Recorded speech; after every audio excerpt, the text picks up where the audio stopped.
Welcome to the Lucidess podcast, where I explore everything because I believe everything is connected to everything else, and also because I believe that we each have this infinite potential within us, and the ways we choose to direct and guide ourselves, our lives, our thoughts, our actions, our words uh, helps us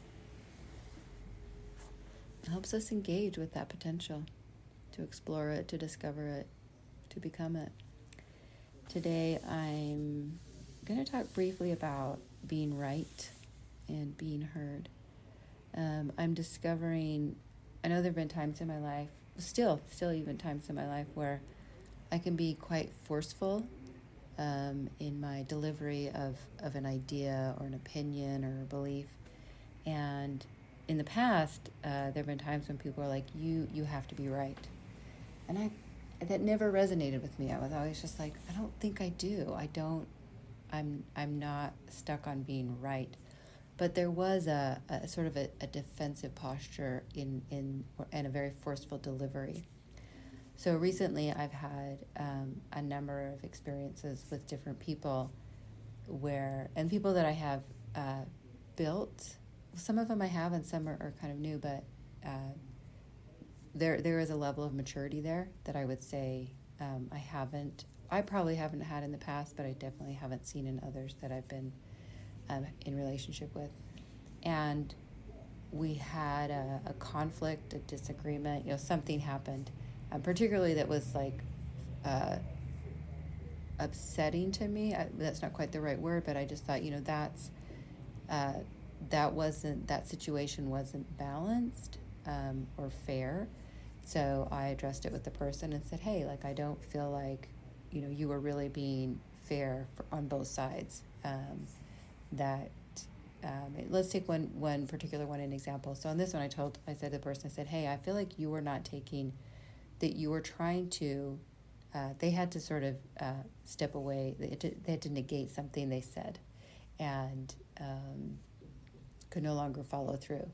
And it wasn't that they needed to do that. It was that in their needing to do that, they assured me that I could just do this other thing and everything would be fine.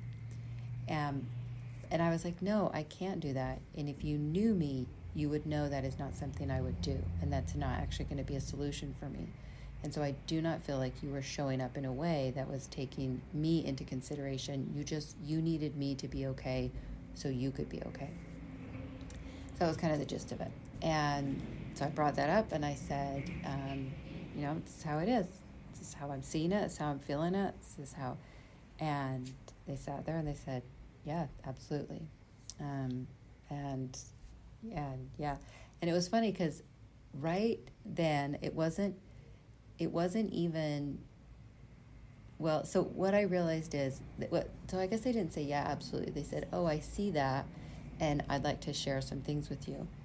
And I realized in that moment, everything was fine. I didn't even need anything more than the fact that they had said the first part, which was, yeah, I can see that, and I'd like to tell you more. I mean, I loved the I'd like to tell you more, actually.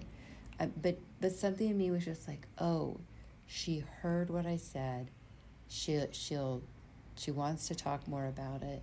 Like, absolutely. And it was interesting. So when we got back together to talk, we were both, the thing I think that surprised me the most is we were both smiling and quite happy and, calm and content. And we chatted about things for a while, and then not even for a while, but we chatted about things and we're like, okay, well, let's talk about this. And like, there was no right or wrong, or I got to prove this, or I got to do that, or you have to see it my way or anything. It was just like, so I just, we talked a little bit more, like, oh yeah, like, totally got that. And I was just, anyway, so we discussed it.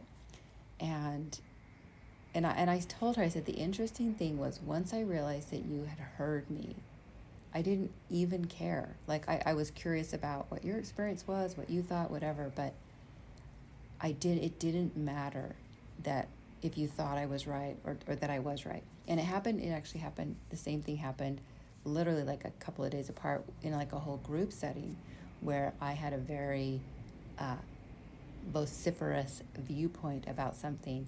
And I realized after, as I was leaving, and no one agreed with me. No one agreed with me.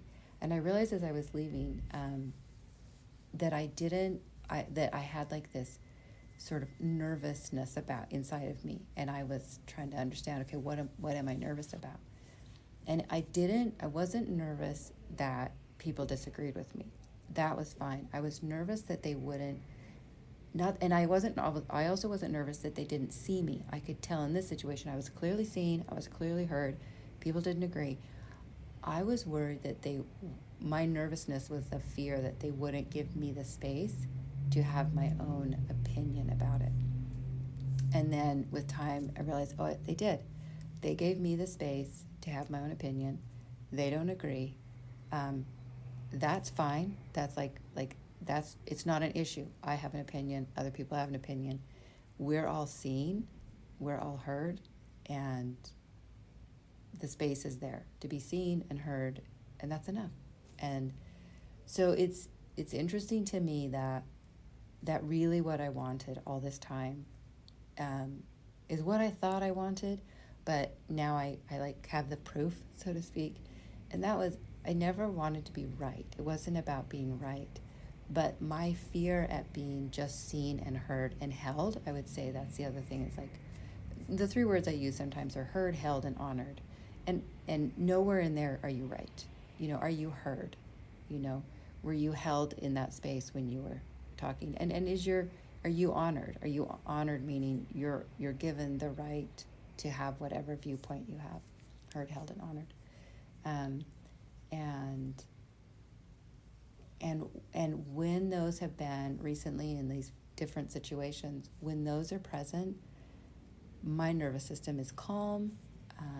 My whole being is just fine.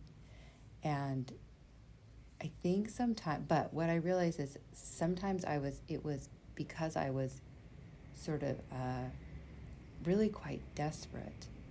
And I could say even can be now, like there's still times where I'm like, I really want to belong here. I want to be heard, held, and honored. And so there can be a bit of desperation. Like, I really hope that this space is here for me to be heard, held, and honored. But that fear can make my delivery more forceful than it needs to be, more demanding than it needs to be. It can come off as probably more righteous than I'm trying to be, or rightness, that it isn't the rightness or the righteousness that I actually care about, or even convincing anyone. It's the heard, held, and honored.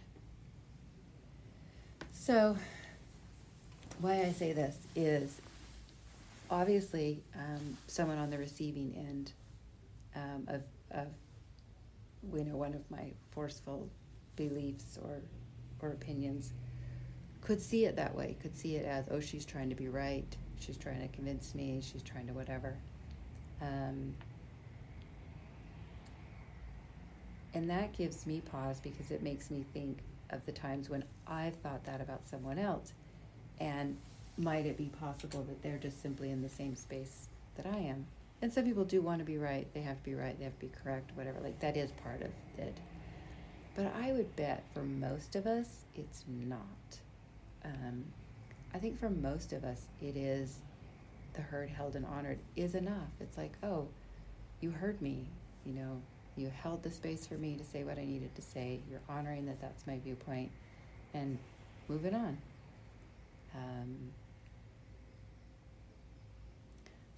And those words are words that I remember saying many years ago.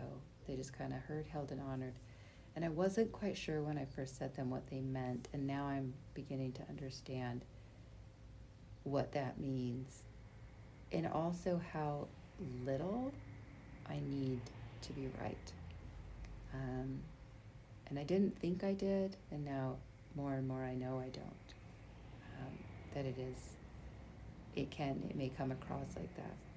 So maybe something for you to consider in your life. Maybe there have been times where you thought you wanted to be right, and when you look back, you're like, I really didn't care. I really didn't care about that issue or that belief or that opinion or whatever was happening.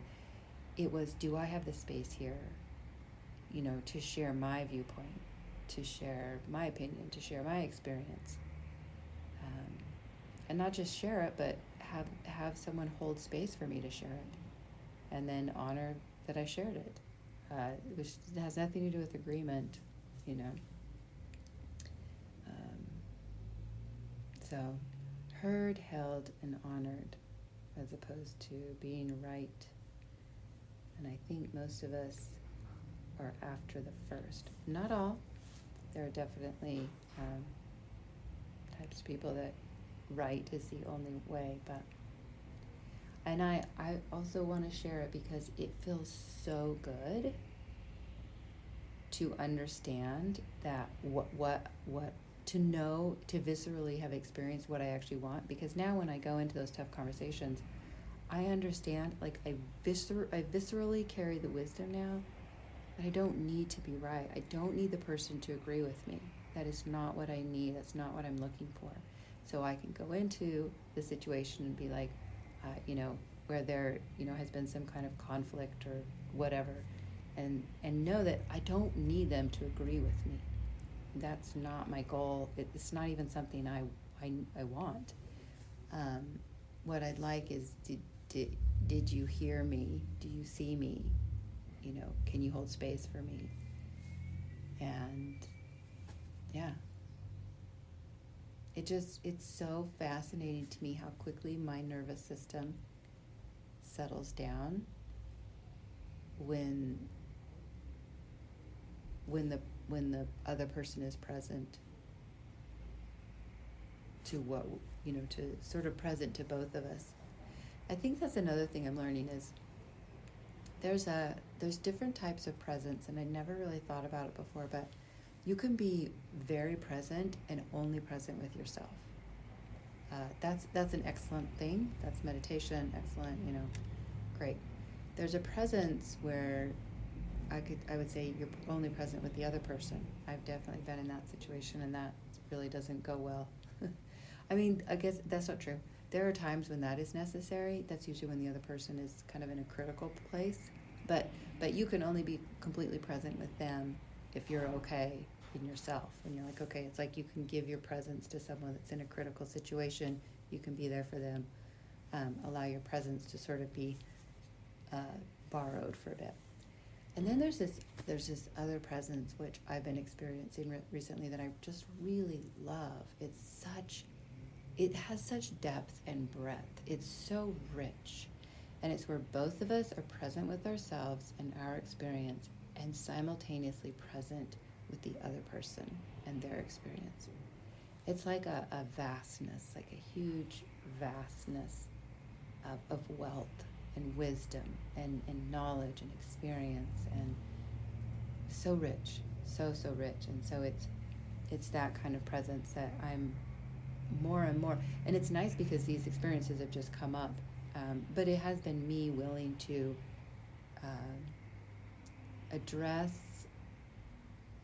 move toward conflict in a way that is so constructive. Obviously times when I have moved away from conflict, totally ignored it, done all kinds of things. There have been times where I have taken a battering ram into my conflicts. I'm sure I've taken daggers and knives into my conflicts. I've done it all. I'm sure I had some fire, some floods. Anyway, all the analogies are very humorous to me because I can sort of feel myself doing them all. But recently, I've been able to approach conflicts in a very constructive way, and I'm not even sure how or why. It's just happening, but the experience of them is so powerful for my nervous system. Talk about rewiring your whole nervous system. It's like, oh, I knew that conflict could be constructive and almost enjoyable. Like lately there wasn't even, there was no angst in it. It wasn't like everybody was like sort of pleased, but there just didn't need to be any angst. And it could just sort of like things could just flow and move. So the next time you have a conflict, maybe really ask yourself, do what do I need? And my guess is you probably don't need to be right, which takes a huge burden off of everyone. You don't need to convince anyone, and they don't need to be convinced. And you can just say, this is my experience, and what I'm really looking for. Do you hear me? Do you see me? Can you hold space for me? Do you honor me? Do you respect me? And that, my God, imagine if we just could all do that for each other. And I'm a long ways away from that, for sure. But anyway. And I would say, another thing I'm playing around with, and hopefully I'll remember to come back to this. I haven't been doing many podcasts lately because I've been so busy with writing and everything else in my life, but I would love to come back to this, to something I'm exploring, which I just totally lost it. Because I won't be coming back to it. That's too funny. Literally was there, and I was thinking, don't lose that. You want to come back and talk about that. Poof, out of my head it goes. Gone. Anyway, I hope to come back and explore what I've forgotten just now that I wanted to explore. But for now, heard, held, and honored, and really consider when you go into a situation where there's been some kind of conflict or a breach or a breaking of trust or anything like that, what is it you really need? And don't be confused by thinking you need to be right, because you may not need it at all. You may not need it at all. And that is such an unburdening of our nervous systems, our minds, our hearts, the whole thing. All right, you guys take care out there. Bye-bye.